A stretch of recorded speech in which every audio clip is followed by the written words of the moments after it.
Bentar, bentar. Oh,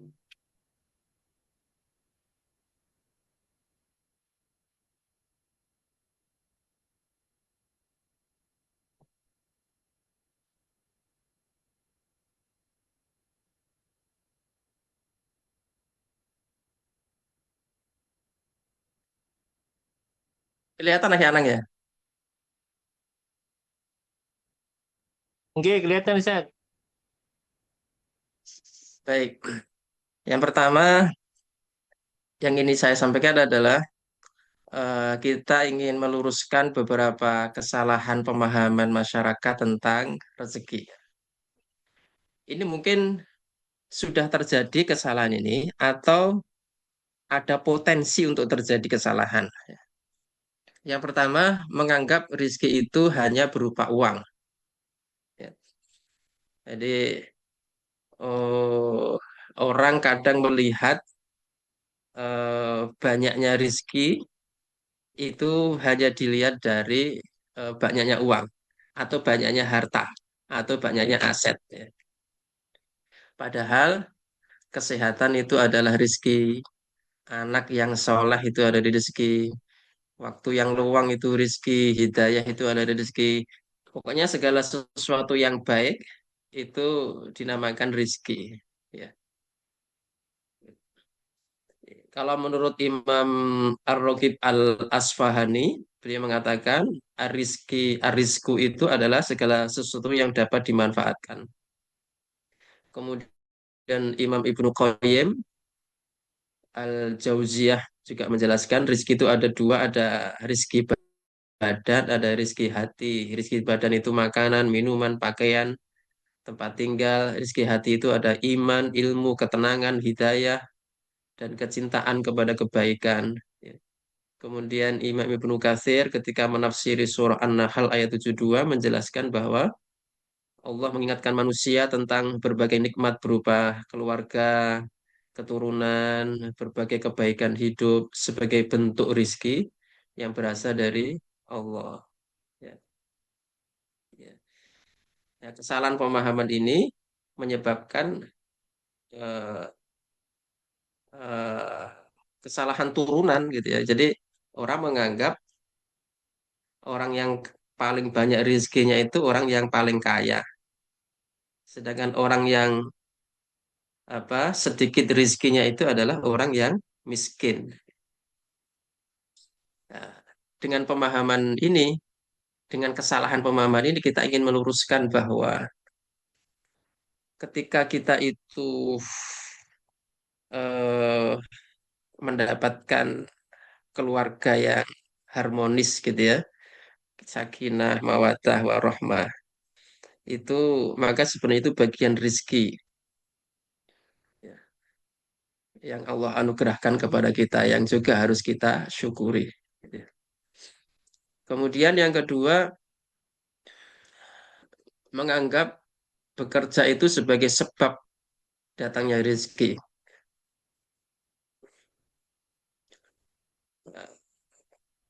Jadi apa itu rezeki itu berbeda dengan kepemilikan ya, kepemilikan.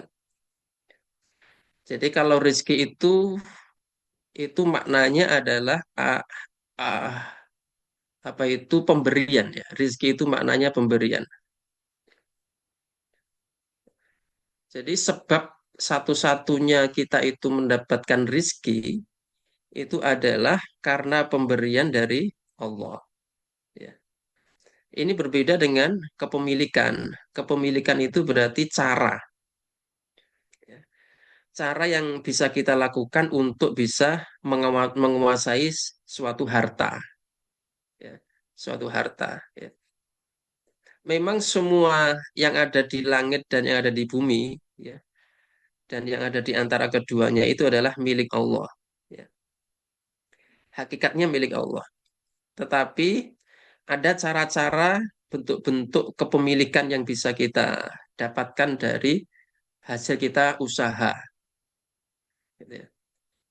Jangan mentang-mentang kemudian tanah itu milik Allah, kemudian semua tanah kita patoki, bebas kita miliki, gitu ya. Tidak demikian. Ya. Jadi harus dibedakan antara rizki dengan kepemilikan. Rizki itu adalah pemberian, ya. Sedangkan kepemilikan itu adalah usaha-usaha yang bisa kita lakukan untuk bisa menguasai harta benda. Bisa dengan bekerja, bisa karena warisan, gitu ya. Bisa karena membebaskan, menghidupkan lahan yang mati, ya. Eh, bisa karena pemberian, hadiah, ya, dan lain sebagainya. Itu namanya sebab kepemilikan. Ya. Tapi kalau sebab seseorang mendapatkan rizki itu satu-satunya adalah itu pemberian. Ya. Jadi bekerja itu bukan sebab seseorang itu mendapatkan rizki. Karena kalau bekerja itu dijadikan sebagai sebab, maka seharusnya semua orang yang bekerja itu pasti akan mendapatkan rizki dalam bentuk ya harta ya, dalam bentuk harta. Tetapi faktanya tidak semua orang yang bekerja itu bisa mendapatkan rizki dalam bentuk harta, uang dan lain sebagainya. Ada banyak orang yang bekerja, tapi justru malah dia eh, tidak mendapatkan apa itu keuntungan, tidak mendapatkan harta, tidak mendapatkan upah, gitu ya. Ini menunjukkan bahwa bekerja itu bukan sebab. Ya. Kalau bekerja itu dijadikan sebab mendapatkan rizki, maka orang yang tidak bekerja berarti dia tidak mendapatkan rizki. Pada faktanya, seorang anak kecil atau bayi lah, anak bayi, itu dia tidak bekerja, tetapi rizkinya terjamin. Ya, melalui perantara orang tuanya. Ya, ya.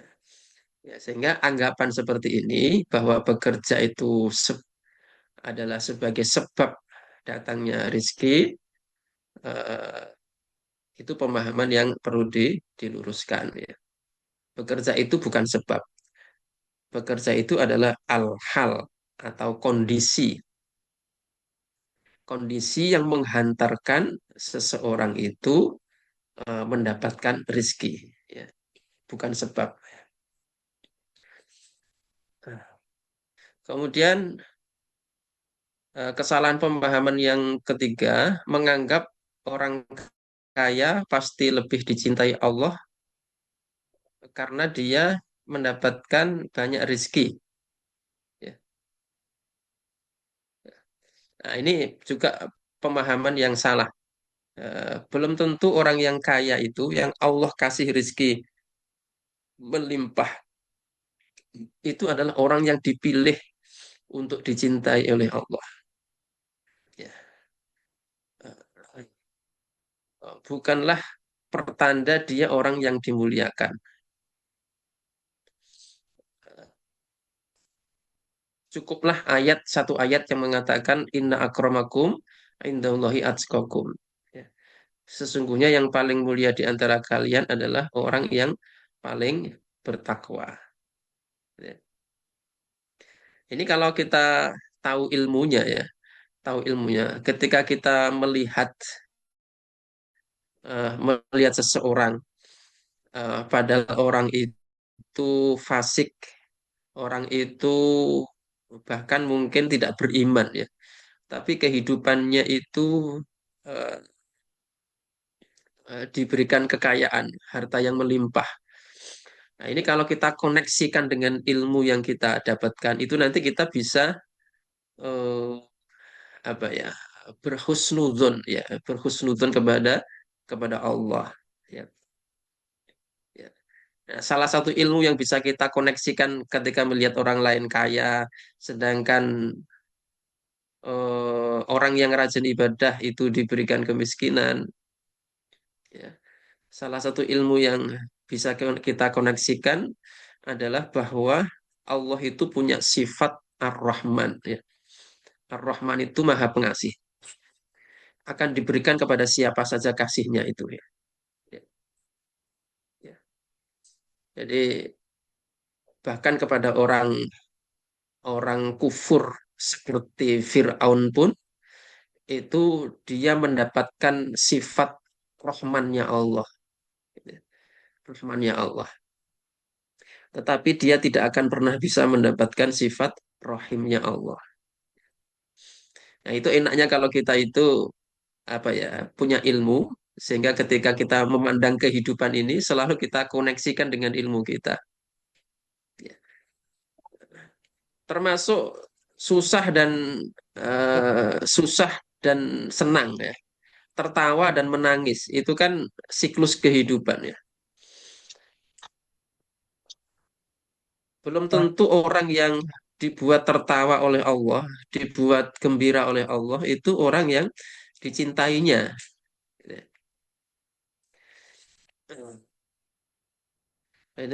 Karena memang wa annahu huwa adhaka wa abka ya. Dan sesungguhnya Allah itu zat yang membuat orang itu tertawa dan menangis. Ya.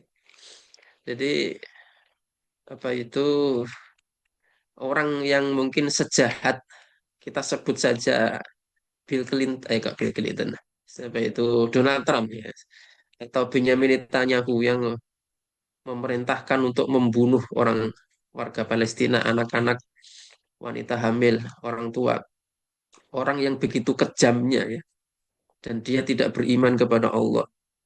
Ini kalau kalau versinya kita mungkin ya, versinya kita kalau kita diberikan kekuasaan, ya, melihat orang seperti itu pasti akan kita buat hidupnya itu tidak bahagia. Tetapi ternyata kan Benyamin Netanyahu dengan Trump itu kan ya dia bisa tertawa, bisa mungkin berjoget-joget, bisa senang gitu ya. Ya itu begitulah Allah, rahmannya Allah itu ya. Tapi kalau dia seperti itu sampai akhir hayatnya, ya berarti dia nanti tidak akan bisa mendapatkan eh, sifat rahimnya Allah. Sedangkan Nabi Muhammad sendiri, orang yang paling bertakwa kepada Allah, ya hidupnya juga dipenuhi dengan kesedihan. Kita kenal dengan Amul Huzni, bagaimana Rasulullah sedihnya gitu ya. Ya kadang dibuat sedih, kadang dibuat gembira. Ya, ya begitulah siklus kehidupan. Ya. Kaya miskin itu bukan standar dicintai oleh Allah. Fa'ammal insanu idza mabtalahu rabbuhu fa'akramahu wa na'amahu fayaqulu rabbi akraman gitu ya.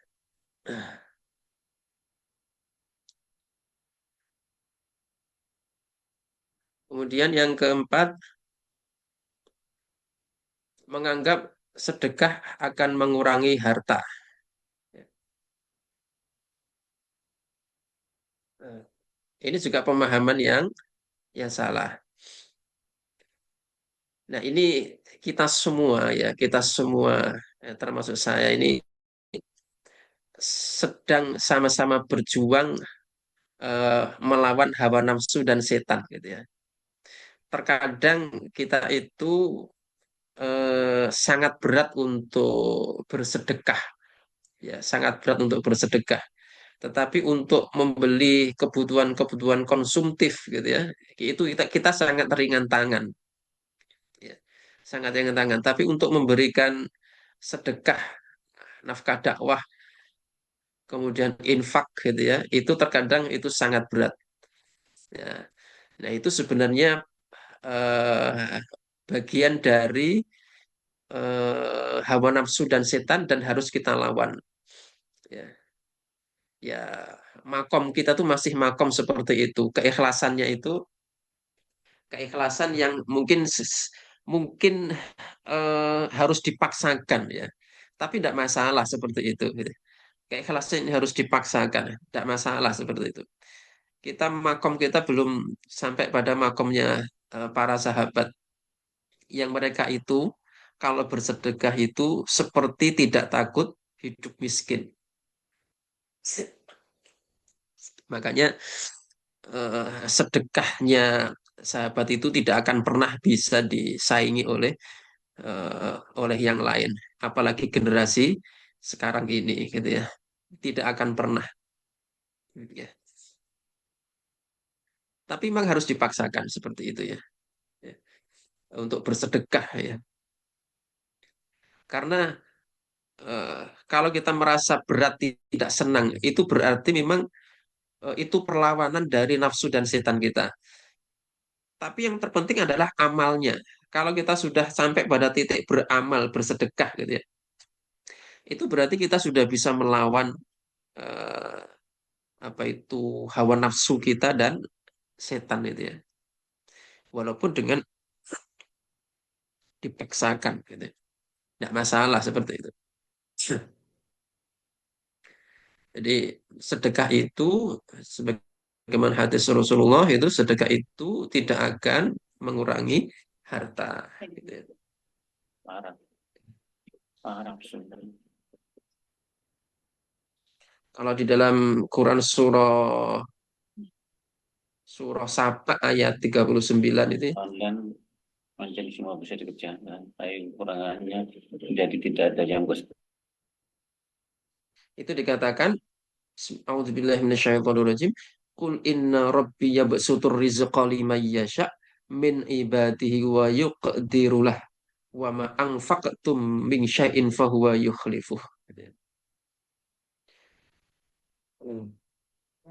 Katakanlah sesungguhnya Tuhanku melapangkan rizki bagi siapa saja yang dikehendaki dari hambanya dan yang menyempitkan rizki.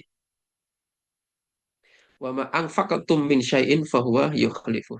Dan barang siapa yang menafkahkan dari sesuatu ya, sesuatu itu apapun gitu ya, maka dia yang akan memberi gantinya gitu ya. Jadi setiap sesuatu yang kita infakkan berupa sesuatu, sesuatu itu ya bisa harta benda, bisa waktu kita, bisa tenaga kita infakkan di jalan Allah, fahuwa yukhlifuh. Maka Allah yang akan menggantinya. Baik nanti akan diganti di dunia maupun diganti di akhirat. Gitu ya. Nah, ini harus ini nasihat untuk diri saya. Ini harus eh, sakofa ini harus menjadi sebuah keyakinan ya, menjadi sebuah keyakinan bagi kita. Ya. Kalau dalam sebuah hadis diriwayatkan, inna malakaini yusbihani kulla yaumin yaqulu ahaduhuma Allahumma a'ti mumsikan talafan wa yaqulul akhar Allahumma a'ti munfiqan khalafan. Jadi sesungguhnya dua malaikat yusbihani. Mereka datang di pagi hari. Kula yaumin di setiap hari. Mereka berkata salah satunya, Allahumma a'ti mumsikan talafan. Ya Allah, berikanlah kebinasaan kepada orang-orang yang kikir. Wa yaqulul akhar dan malaikat yang lain mengatakan, Allahumma a'ti munfiqan khalafan. Ya Allah, berikanlah pengganti bagi orang-orang yang berinfak. Ya, berinfak. Maka di sini muncul kemudian sedekah subuh gitu ya. Karena memang ada dua malaikat, satunya mendoakan kebinasaan orang yang kikir, ya.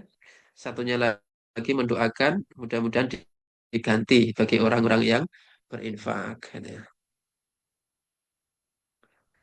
Kemudian yang kelima, kesalahan pemahamannya menganggap semua harta yang dimiliki berarti rezeki yang diridhoi. Padahal harta yang haram juga diperoleh, harta yang haram itu juga bagian rizki yang dia peroleh. Koruptor, pelaku riba bisa memiliki banyak rizki.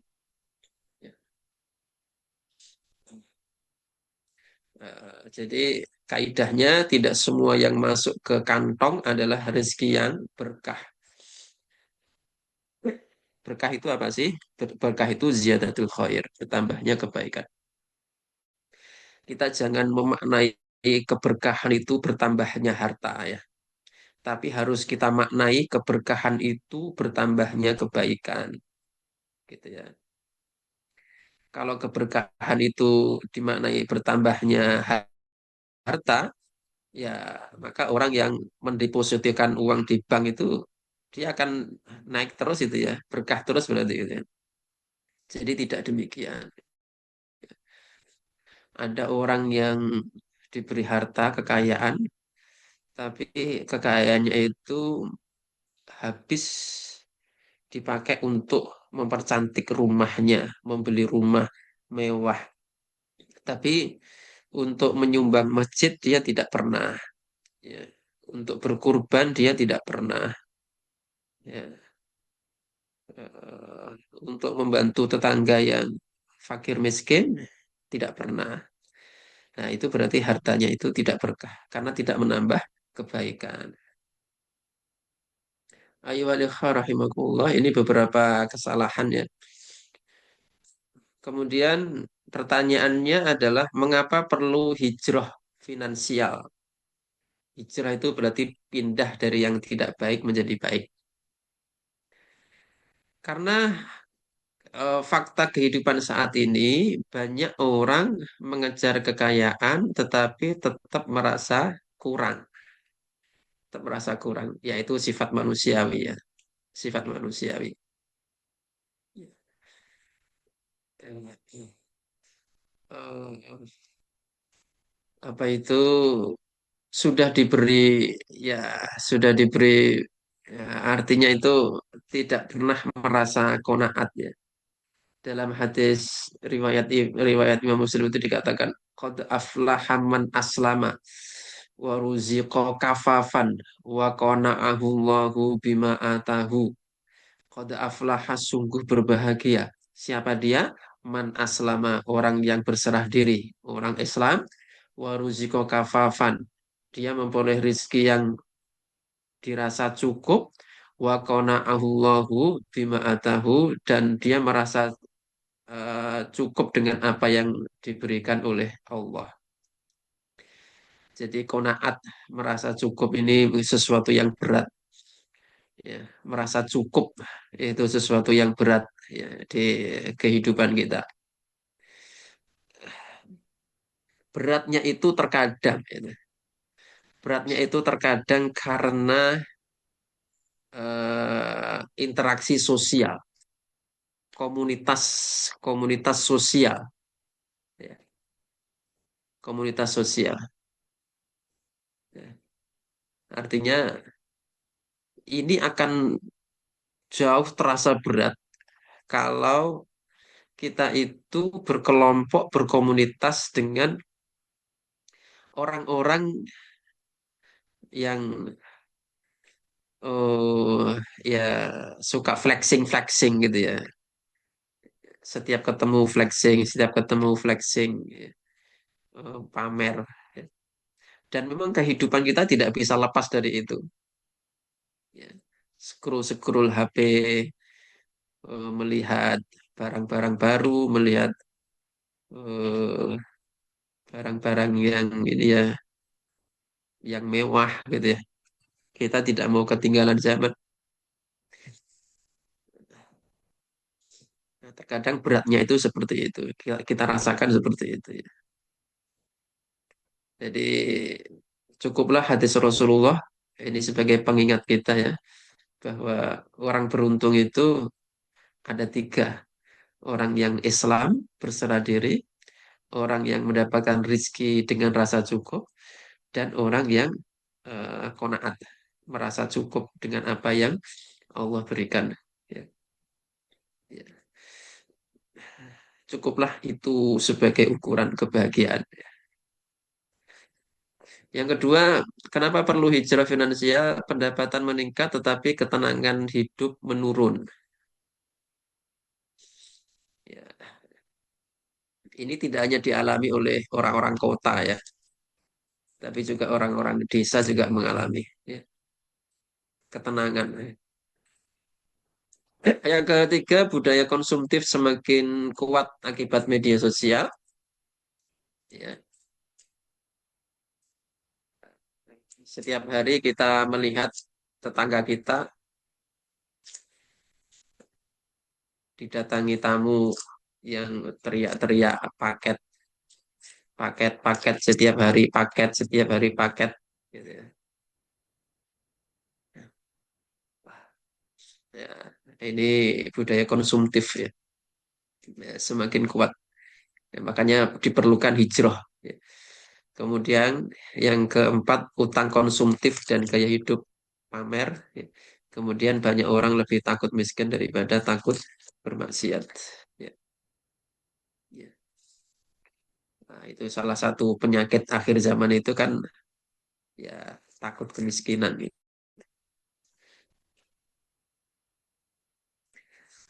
Nah, itu kenapa perlu hijrah? Alasan-alasannya. Kemudian hakikat rezeki. Ya.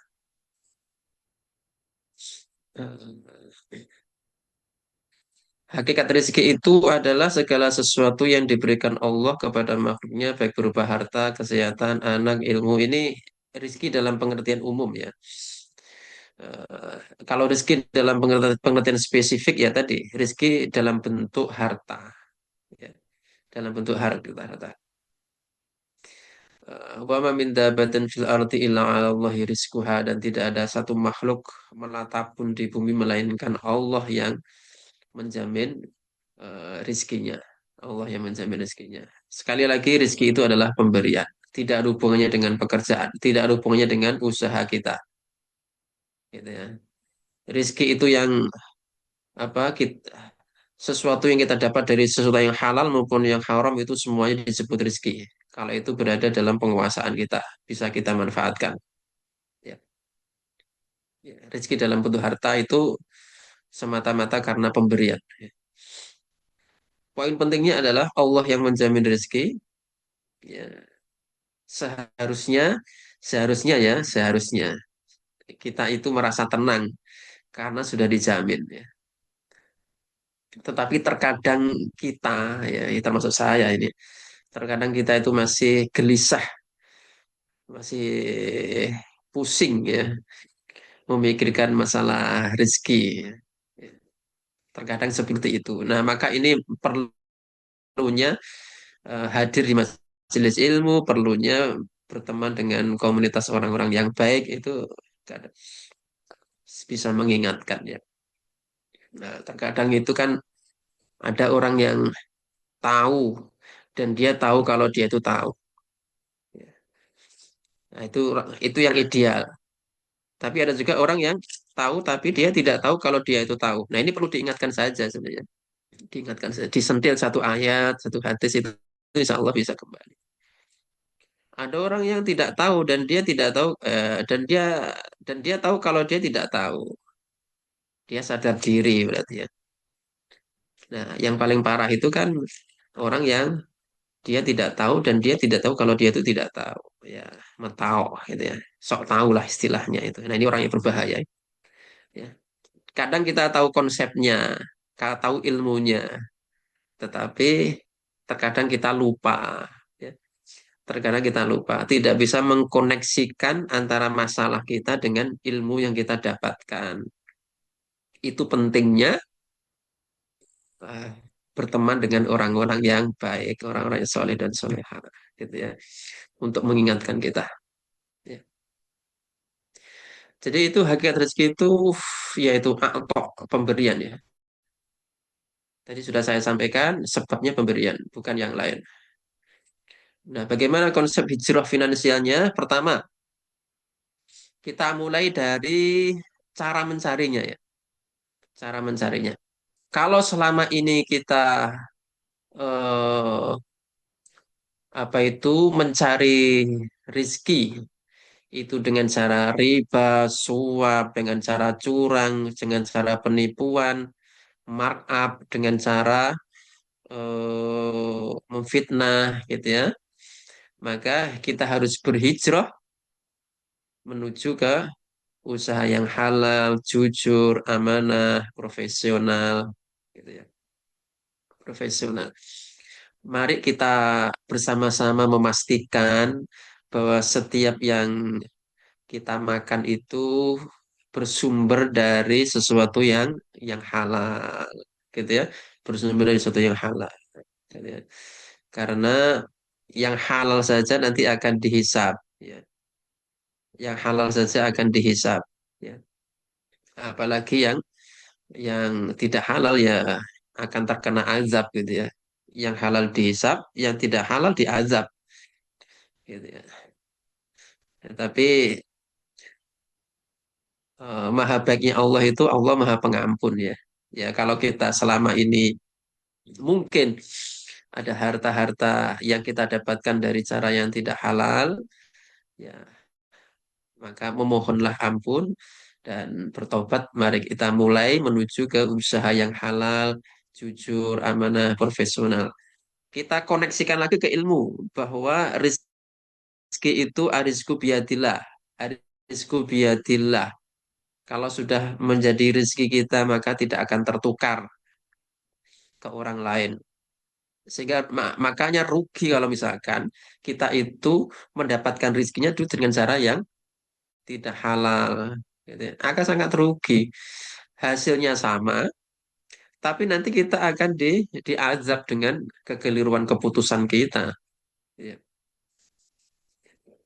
Maka kita pastikan dimanapun kita beraktivitas ya, semuanya punya potensi untuk mendapatkan harta yang tidak halal.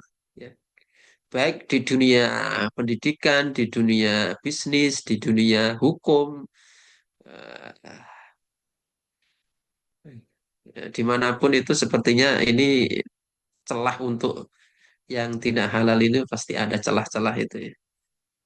Ya, maka yuk kita pastikan lagi bersama-sama yang kita makan, kita minum itu dipastikan sesuatu yang halal. Karena sekali lagi jatahnya itu tetap, ha, jatahnya itu tetap. Nanti yang dihisap itu adalah cara kita. Hijrah yang kedua itu setelah kita pastikan caranya itu sudah benar, maka cara mengelolanya. Ya, cara mengelolanya. Kalau kita sudah mendapatkan harta yang benar, prinsipnya bedakan antara kebutuhan dan keinginan. Kalau kebutuhan itu sesuatu yang harus kita penuhi, ya. Tapi kalau keinginan itu tidak harus kita penuhi. Gitu ya. Jadi hindari pemborosan dan sisihkan untuk sedekah sejak awal. Wala tubadzir tabdzira, janganlah kamu menghambur-hamburkan harta secara boros ini. Prinsipnya itu jangan terlalu pelit, jangan terlalu boros. Kita sendiri yang bisa mengukur, gitu. Kita sendiri yang bisa mengukur. Ya, ya, kalau anak kita minta jajan, ya jangan terlalu pelit juga, ya dikasih. Tapi juga jangan terlalu boros. Itu yang bisa mengukur kita, gitu ya.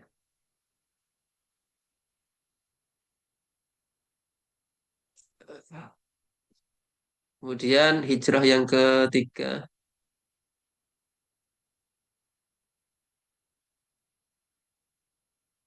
hijrah tentang tujuan, tujuan memiliki harta. Bukan sekedar untuk membangun rumah besar, kendaraan mewah, gengsi sosial, tetapi harus kita bertujuan juga. Kalau punya harta, harus punya tujuan untuk membantu dakwah, menafkahi keluarga, membantu orang tua, menolong kaum muslimin. Intinya yang wajib dulu kita penuhi ya, yang wajib dulu kita penuhi. eh Kalau tadi di dalam Quran surah Saba 39 gitu. Wa ma anfaqtum min syai'in fahuwa yukhlifuh gitu ya.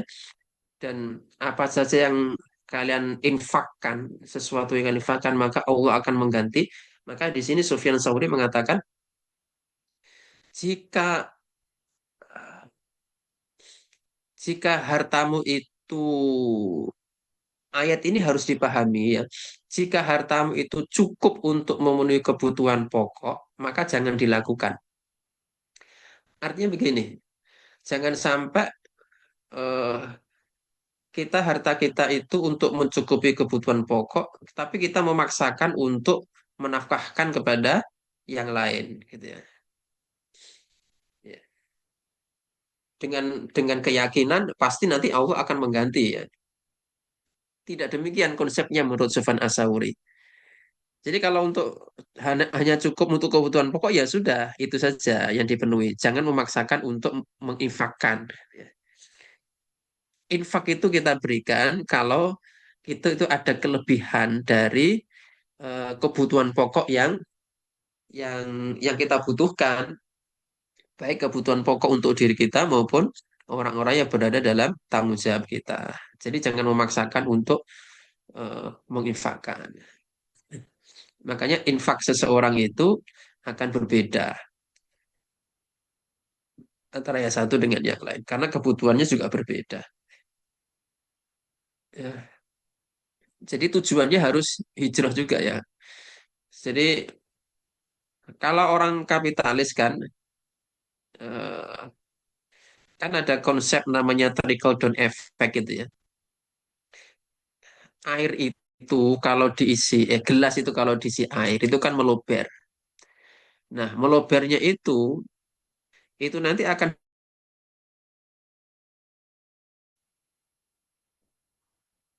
membantu fakir miskin, menyantuni anak yatim, membantu pendidikan Islam, membangun masjid, wakaf Al-Quran. Saya yakin ini semua sudah dilakukan oleh kita, gitu ya. Sudah kita lakukan.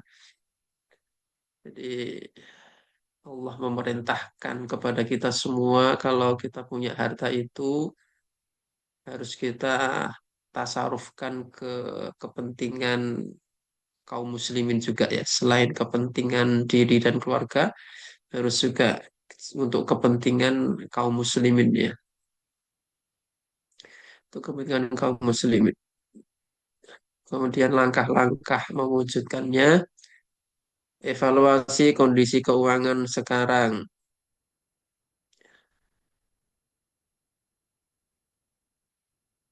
Saya pikir ini apa ya, tidak perlu datang ke konsultan ya, konsultan keuangan. Tidak, antum tidak perlu datang ke kaum muslimin itu sudah punya konsep ya. Bagaimana mengatur keuangan keluarga itu ya. Jadi biasanya kalau orang-orang kaya itu mendatangi konsultan keuangan.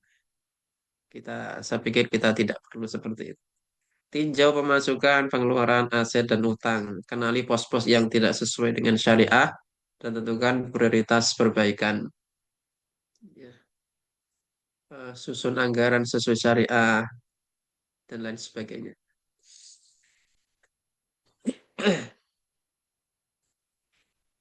Kemudian tantangan dan solusi. Tantangannya ini tadi kebiasaan konsumtif dan gaya hidup boros. Maka solusinya menerapkan hidup sederhana. Zuhud. Zuhudnya umat Islam itu tidak seperti zuhudnya umat Hindu. Tidak seperti zuhudnya umat Buddha, umat Kristen, Katolik. Berbeda zuhudnya kita. Kalau mereka zuhudnya kan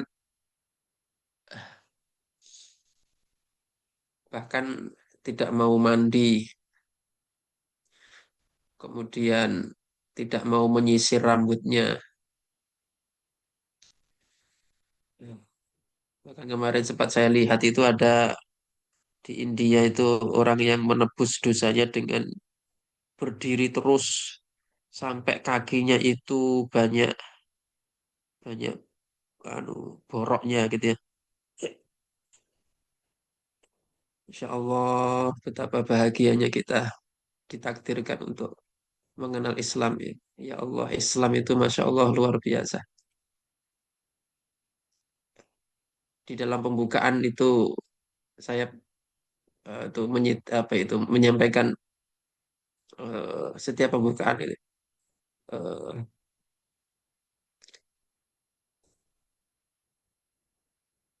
wa hadana ila afkarin wa a'malin wa antimatin allati naj'ala ila amrina rasyada ya. Allah itu menunjukkan kepada kita ya, umat Islam itu pemikiran, kemudian amal-amal, kemudian aturan-aturan atau sistem yang menjadikan eh, kehidupan kita itu mendapatkan petunjuk menjadi lebih baik. Allah yang menciptakan manusia, Allah juga yang tahu aturan yang terbaik untuk manusia. Bagaimana Islam mengatur hubungan laki-laki perempuan, mengatur pernikahan, bagaimana mengatur pengampunan dosa, bagaimana mengatur ibadah, itu semuanya sudah terperinci. Maka kita bersyukur ditakdirkan jadi orang yang iman Islam itu, kehidupan kita itu menjadi kehidupan yang selalu mendapatkan petunjuk. Ya, ya. Karena aturan-aturan Islam itu aturan-aturan yang sesuai dengan fitrah manusia dan memuaskan akal, menenteramkan jiwa, memuaskan akal, menenteramkan jiwa sesuai dengan fitrah manusia. Gitu. Kalau kita lihat aturan-aturan buatan manusia, Masya Allah, gedek-gedek maksudnya itu. Aturan-aturan mereka itu uh, sama sekali tidak menenteramkan jiwa, tidak memuaskan akal. Ya, ya. Maka sekali lagi kenikmatan terbesar itu adalah kenikmatan hadirnya iman dan Islam, hadirnya petunjuk, petunjuk Allah melalui Al-Quran dan hadis. Ya. Menahan diri dari pemborosan, sekali lagi jangan terlalu pelit, jangan terlalu boros. Itu kita ukur sendirilah ya, kita ukur sendiri. Prioritas kebutuhan sesuai dengan syariah. Gitu ya.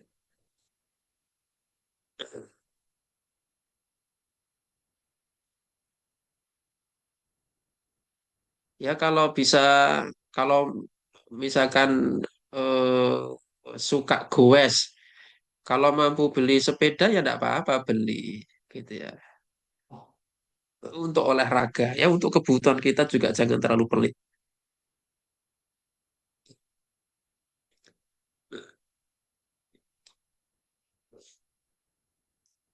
Kalau mampu beli mobil ya beli saja mobil. Ya.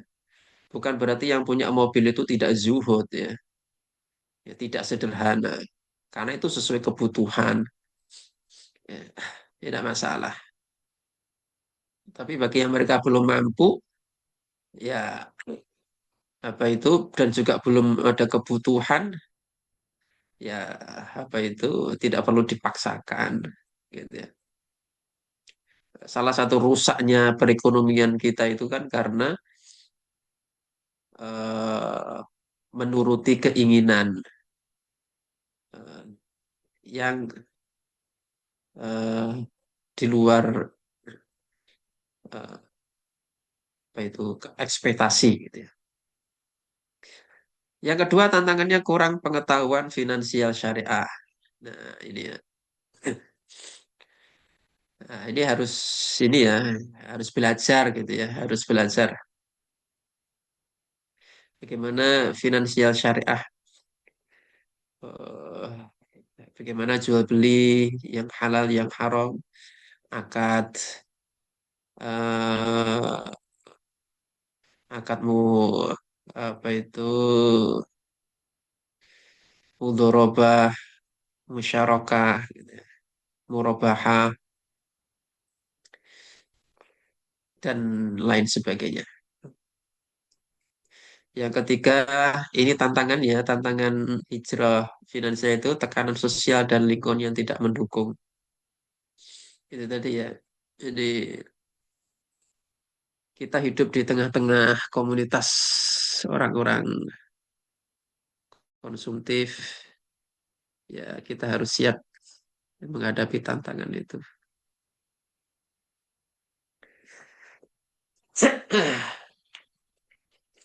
Ya, terakhir ini Saya bacakan sebuah hadis.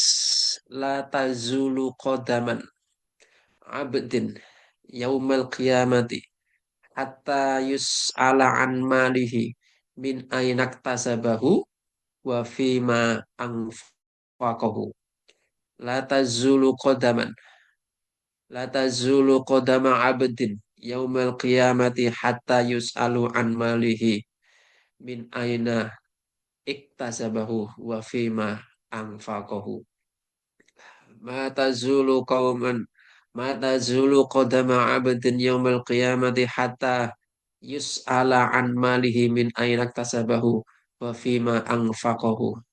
Tidak akan bergeser kedua kaki seorang hamba pada hari kiamat hingga ditanya tentang hartanya, dari mana ia memperolehnya dan untuk apa ia membelanjakannya.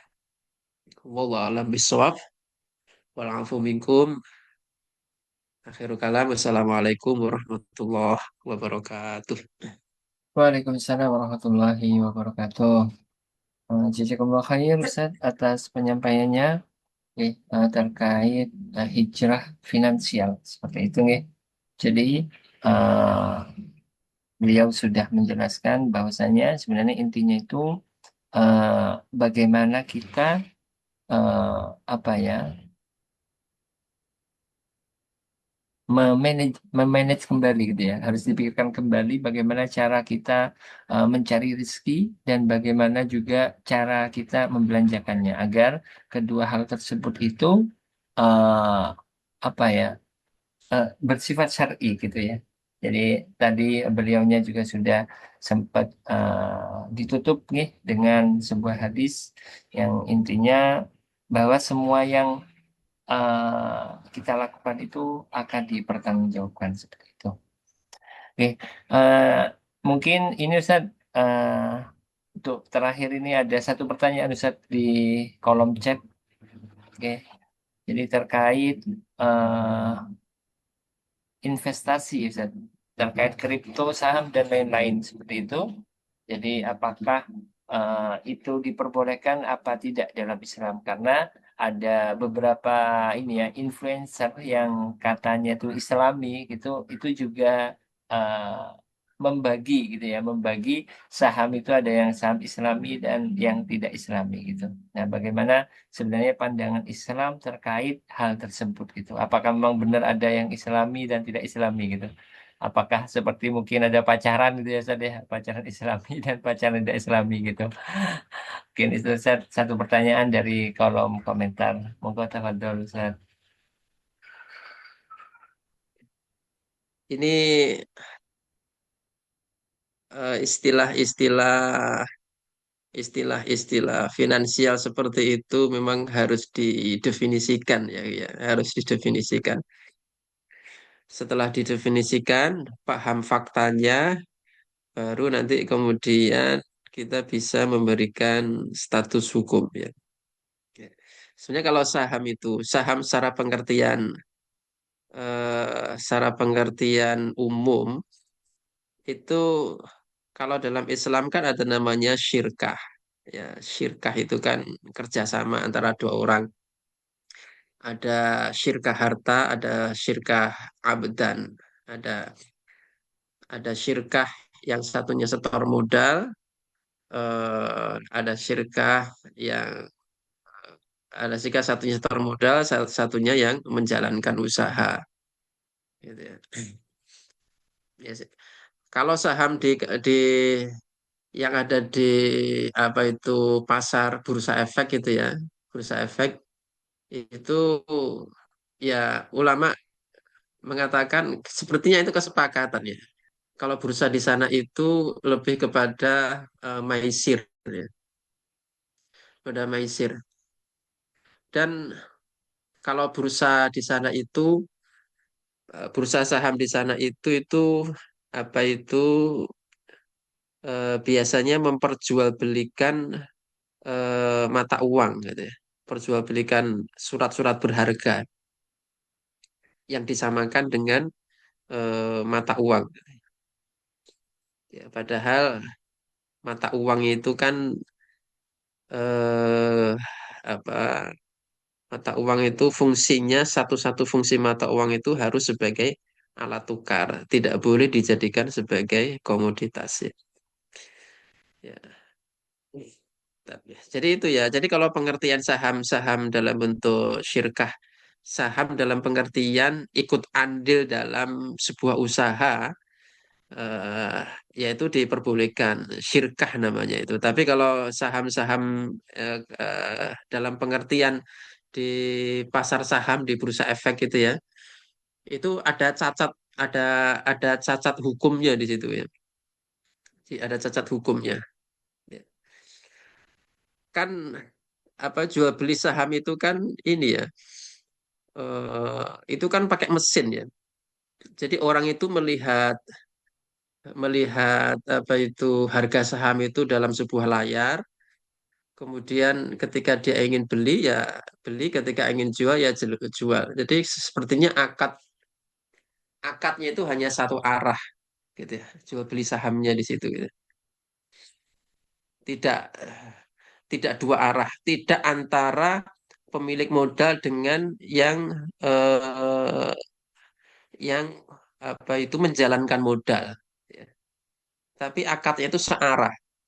Seharusnya akad syirkah itu kan antara pemodal ya yang punya uang dengan yang menjalankan menjalankan usaha gitu ya. Tapi kalau di bursa efek itu tidak, itu kan dia berhadapan dengan mesin nih Bang ya. Berhadapan dengan mesin jual beli sahamnya itu. Jadi hanya searah saja gitu. Nah, salah satu kecacatan itu seperti itu kalau di bursa efek gitu. Bursa efek sehingga ada cacat hukumnya.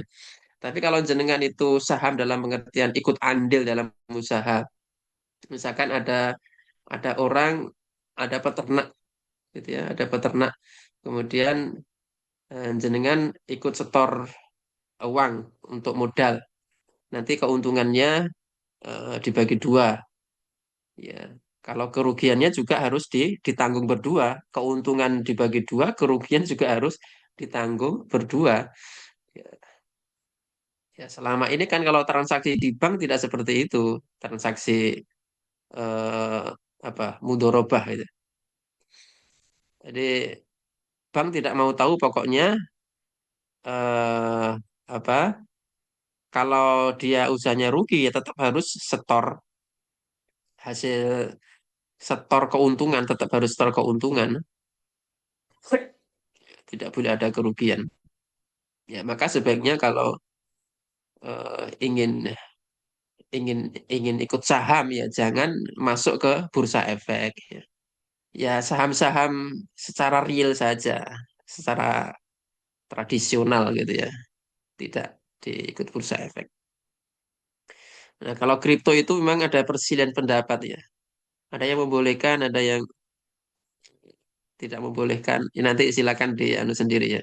Saya juga belum paham fakta kripto ini. Seperti apa faktanya. Afan. Mungkin itu aja, ya Nang.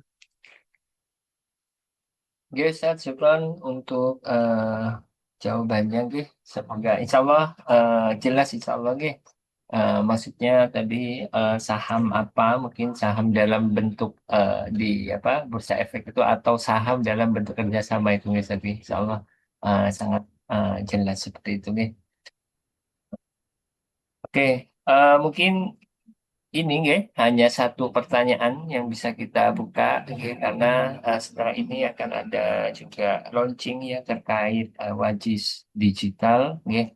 Maka mungkin kepada Ustadz saya ucapkan jazakumullah khair atas penyampaiannya nggih. Jadi untuk acara berikutnya eh, kita akan masuk ke sesi launching yaitu terkait Wajis Digital ya. Dan insya Allah koordinator di program ini itu sudah hadir insya Allah di tengah-tengah kita yaitu Ustadz Arif Gigi. Oke. Afwan, Ustadz Arif Gigi sampun gabung. Assalamualaikum, ya sudah masuk Ustaz. Oh, oke, Ustadz. Oke, monggo tafadhol kepada uh, Ustadz Arif Gigi dipersilahkan. Assalamualaikum warahmatullahi wabarakatuh. Waalaikumsalam warahmatullahi wabarakatuh. Alhamdulillahirrahmanirrahim. Allahumma salli ala sayyidina Muhammad wa ala ali Muhammad. Alhamdulillah, saya sampaikan terima kasih kepada Ustaz Anang dan juga dalam ini Ustaz Fitroni yang berkenan menjadi pemateri pada malam hari ini. Yang sebagaimana tadi disampaikan, beliau menyampaikan ini mungkin sudah sering kita dengar. Tapi bagaimanapun kita punya kewajiban untuk saling menasihati dalam kebaikan dan kesabaran, saling mengingatkan dalam kebaikan dan kesabaran. Dan materi Ustaz Fitroni tadi mengingatkan kembali, menasihati kita kembali tentang bagaimana seharusnya kita mengelola harta. Pemberian dari Allah, ar-razak tadi ya, pemberian. Baik, tadi sedikit mungkin kalau boleh mengutip beberapa hal. Kita mengambil tema hijrah finansial pada malam hari ini karena kebetulan momennya adalah malam satu suro kata orang Jawa, atau malam satu Muharram dalam perspektif Islam. Dan alhamdulillah juga malam satu Muharramnya dalam perspektif hisab maupun perspektif ya ternyata sama satu Muharram malam hari ini pada maghrib tadi. Dengan momen hijrah ini kita mengambil tema tadi sudah diangkat tema tentang hijrah finansial, yang dimana secara umum hijrah bukan hanya hijrah makani sebagaimana di masa Rasulullah dari Mekah ke Madinah, namun juga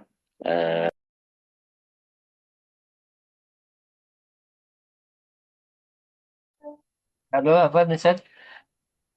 ya apa? Oke. Jadi pun hanya hijrah secara makani, tapi juga hijrah secara maknawi. Tadi disampaikan bahwasanya yang di mana hijrah adalah bagaimana kita menjadi lebih baik dari sebelumnya. Kalau sebelumnya buruk menjadi baik, kalau sudah baik menjadi semakin baik. Gitu. Termasuk tadi disampaikan kalau tidak salah, kenapa kita perlu berhijrah karena ada fakta, yaitu sebagian kalangan pendapatan meningkat tapi keterangan menurun. Sehingga dengan berhijrah dalam bidang pengelolaan keuangan, dengan hijrah finansial ini diharapkan menjadi lebih baik. Beberapa poin juga sempat saya catat tadi bahwasanya rezeki itu bukan hanya yang halal, tapi rezeki juga pemberian dalam bentuk yang haram dengan cara yang haram. Dan tentu saja kita harus mengelola menangkan ini dengan cara yang berbeda. Rezeki yang haram harus dikembalikan kepada yang berhak. Tentu rezeki yang halal tadi disampaikan hendaknya dikelola dengan baik, termasuk disisihkan untuk sedekah, baik sedekah wajib maupun sedekah sunnah, karena insya Allah hal itu akan mendatangkan keberkahan, menjadi jalan datangnya keberkahan. Dari disampaikan keberkahan itu bukan bertambahnya harta, namun keberkahan itu adalah bertambahnya kebaikan. Nah, oleh karena itu bertepatan dengan momen 1 Muharram ini kita mengenalkan Oasis Charity, apa namanya, sebuah lembaga, suatu program untuk mengumpulkan wakaf, zakat, infak dan sedekah dari kaum muslimin untuk digunakan bagi kaum muslimin yang lain.